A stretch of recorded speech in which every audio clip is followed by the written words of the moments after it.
Do ta pastrosh shufan? Atëherë dëgjo këtë me kujdes. Shumë shqiptarë në Gjermani ende mendojnë se, pasi pagua një borxh, duhet patjetër të presësh 3 vite që shufa të pastrohet. Kjo nuk është më gjithmonë e vërtetë. Ka ndryshime dhe vendime të reja ligjore që thonë se, nëse borxhi është paguar plotësisht dhe nuk ka arsye reale për ta mbajtur, shufa mund të detyrohet ta fshijë më një herë.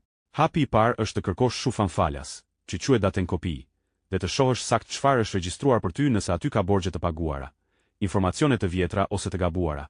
Ke të drejtë ligjore të kërkosh fshirje. Jo thjesht të presësh me vite të tëra.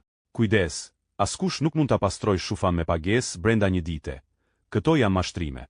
Shufa pastrohet me ligj, dokumente dhe kërkesë të saktë. Edhe një gjë shumë e rëndësishme.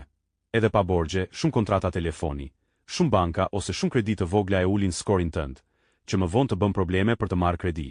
Pyetja është kjo: a e ke kontrolluar ndonjëherë shufan tënde?